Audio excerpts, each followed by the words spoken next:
Hi welcome to my channel. ನನ್ನ ಚಾನಲ್ಗೆ ಇನ್ನು ಯಾರು ಸಬ್ಸ್ಕ್ರೈಬ್ ಆಗಿಲ್ಲ ಅಂದರೆ ಪ್ಲೀಸ್ ಸಬ್ಸ್ಕ್ರೈಬ್ ಆಗಿ ಪಕ್ಕದಲ್ಲಿರೋ ಬೆಲ್ ಐಕಾನ್ನ ಪ್ರೆಸ್ ಮಾಡಿ, ಹಾಗೆ ಲೈಕ್ ಮಾಡಿ, ಶೇರ್ ಮಾಡಿ, ಕಮೆಂಟ್ ಮಾಡೋದನ್ನ ಮಾತ್ರ ಮರಿಬೇಡಿ. ನಾನು ಸಿಂಪಲ್ ಆಗಿ ಟೀ ಟೈಮ್ನಲ್ಲಿ ಮಾಡುವಂತಹ ಸ್ನ್ಯಾಕ್ಸು ಅಥವಾ ತುಂಬಾ ಈಸಿ ಅಂತ ಮಾಡುವಂತಹ ಮಂಡಕ್ಕಿ ಗಿರ್ಮಿಟ್ನ ಮಾಡೋದನ್ನ ತೋರಿಸ್ತಾ ಇದ್ದೀನಿ. ಅದಕ್ಕೆ ನಾನು ಒಂದು ಕಪ್ ದೊಡ್ಡ ಕಪ್ಪಲ್ಲಿ 1 ಕಪ್ ಆಗುವಷ್ಟು ಮಂಡಕ್ಕಿನ ತಗೊಂಡಿದ್ದೀನಿ. ಅದಕ್ಕೆ ನಾನೀಗ 1 ಸ್ಪೂನ್ ಆಗುವಷ್ಟು ಆಯಿಲ್ನ ಹಾಕೊಳ್ತಾ ಇದ್ದೀನಿ. ನಾನು ಇದಕ್ಕೆ ಕೊಬ್ಬರಿ ಎಣ್ಣೆ ಹಾಕೊಳ್ತಾ ಇದ್ದೀನಿ. ಕೊಬ್ಬರಿ ಎಣ್ಣೆ ಹಾಕೋದ್ರಿಂದ ಚೆನ್ನಾಗಿರುತ್ತೆ ಟೇಸ್ಟ್, ಹಾಗಾಗಿ ನಾನು 1 ಸ್ಪೂನ್ ಕೊಬ್ಬರಿ ಎಣ್ಣೆ ಹಾಕೊಂಡಿದ್ದೀನಿ. ನೀವು ಬೇಡ ಅಂದ್ರೆ ಬೇರೆ ಎಣ್ಣೆ ಕೂಡ ಹಾಕೊಳ್ಬಹುದು. ಇದಕ್ಕೆ ನಾನು 1/4 ಸ್ಪೂನ್ ಆಗುವಷ್ಟು ಅರಿಶಿನ ಹಾಕೊಳ್ತೀನಿ. ಹಾಗೇನೆ 1/2 ಸ್ಪೂನ್ ಆಗುವಷ್ಟು ಖಾರದ ಪುಡಿನೂ ಹಾಕೊಳ್ತಾ ಇದ್ದೀನಿ.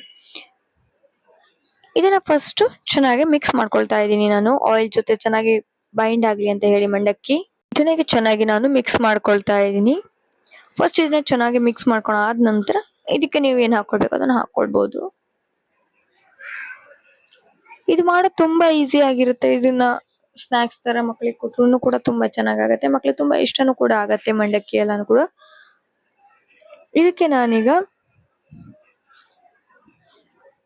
ರುಚಿಗೆ ತಕ್ಕಷ್ಟು ಸ್ವಲ್ಪ ಉಪ್ಪನ್ನ ಹಾಕೊಳ್ತಾ ಇದ್ದೀನಿ. ಮಂಡಕ್ಕಿ ಉಪ್ಪು ಇರುತ್ತೆ, ಬಟ್ ತರಕಾರಿ ಅಂತೆಲ್ಲ ಸ್ವಲ್ಪ ಹಾಕಿದ್ಮೇಲೆ ಸ್ವಲ್ಪ ಸಪ್ಪೆ ಸಪ್ಪೆ ಅನ್ಸೋದು ಅಂತ ಹೇಳ್ಬಿಟ್ಟು ಸ್ವಲ್ಪ ಉಪ್ಪನ್ನ ಹಾಕಿ ಚೆನ್ನಾಗಿ ಮಿಕ್ಸ್ ಮಾಡ್ಕೊಳ್ತಾ ಇದ್ದೀನಿ.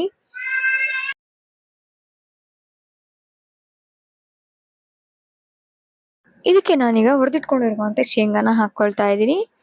ಒಂದು ಚೆನ್ನಾಗಾಗತ್ತೆ ಇದು. ಅದಾದ ನಂತರ ಹೆಚ್ಚಿಟ್ಕೊಂಡಿರುವಂತ ಚಿಕ್ಕದಾಗಿ ಹೆಚ್ಚಿಟ್ಕೊಂಡಿರುವಂತ ಒಂದು ಈರುಳ್ಳಿನ ಹಾಕೊಳ್ತಾ ಇದ್ದೀನಿ. ಅದ್ರ ಜೊತೆಗೆ ಒಂದು ಟೊಮೆಟೊನು ಕೂಡ ಚಿಕ್ಕದಾಗಿ ಹೆಚ್ಚಿಟ್ಕೊಂಡಿರೋದು ಹಾಕೊಳ್ತಾ ಇದ್ದೀನಿ. ಸ್ವಲ್ಪ ಹೆಚ್ಚಿಟ್ಕೊಂಡು ಕೊತ್ತಂಬರಿ ಸೊಪ್ಪನ್ನು ಕೂಡ ಹಾಕಿ ಚೆನ್ನಾಗಿ ಮಿಕ್ಸ್ ಮಾಡ್ಕೊಳ್ತೀನಿ. ಕ್ಯಾರೆಟ್ ಇದ್ರೆ ಕ್ಯಾರೆಟ್ ಕೂಡ ಹಾಕೊಳ್ಬಹುದು, ಚೆನ್ನಾಗಾಗುತ್ತೆ. ಮಾವಿನಕಾಯಿ ಇದ್ರೆ ಮಾವಿನಕಾಯಿ ಕೂಡ ತುರಿದು ಹಾಕೊಳ್ಬಹುದು. ಅದ್ರ ಡಿಫ್ರೆಂಟ್ ಟೇಸ್ಟ್ ಆಗಿರುತ್ತೆ. ಹಾಗಾಗಿ ಹಾಕಿ ಎಲ್ಲಾನು ಕೂಡ ಚೆನ್ನಾಗಿ ಮಿಕ್ಸ್ ಮಾಡ್ಕೊಳ್ಬೇಕು. ಈ ತರ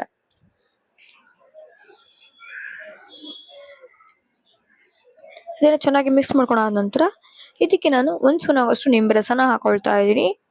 ಅದು ಇದ್ರಲ್ಲಿ ತೋರಿಸ್ಬೇಕಾದ್ರೆ ಸ್ಕಿಪ್ ಆಗ್ಬಿಟ್ಟಿದೆ. ಅದ್ರ ನಿಂಬೆ ರಸನ ಕೂಡ 1 ಸ್ಪೂನ್ ಆಗುವಷ್ಟು ಹಾಕೊಳ್ತಾ ಇದ್ದೀನಿ. ಇದಕ್ಕೆ ನಾನು ಚೆನ್ನಾಗಿರುತ್ತೆ. ಹಾಗಾಗಿ ಅದಾದ ನಂತರ ಇದಕ್ಕೊಂದು ಸ್ವಲ್ಪ ಮೇಲ್ಗಡೆಯಿಂದ ಖಾರನ ಹಾಕೊಳ್ತಾ ಇದ್ದೀನಿ.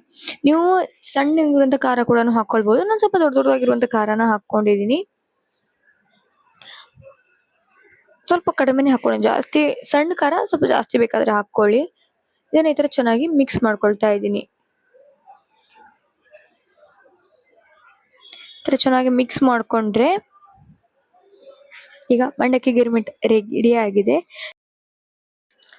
ಇದೀಗ ರೆಡಿ ಆಗಿದೆ. ಇದು ನಿಮ್ಗೆ ಇಷ್ಟ ಆಗಿದ್ರೆ ಪ್ಲೀಸ್ ಲೈಕ್ ಮಾಡಿ, ಶೇರ್ ಮಾಡಿ, ಕಮೆಂಟ್ ಮಾಡಿ, ಹಾಗೆ ನನ್ನ ಚಾನಲ್ನ ಸಬ್ಸ್ಕ್ರೈಬ್ ಆಗೋದನ್ನ ಮಾತ್ರ ಮರಿಬೇಡಿ. ಹಾಗೆ ನನ್ನ ಚಾನಲ್ನ ಪ್ಲೀಸ್ ಸಬ್ಸ್ಕ್ರೈಬ್ ಮಾಡಿ. Thank you for my videos watching.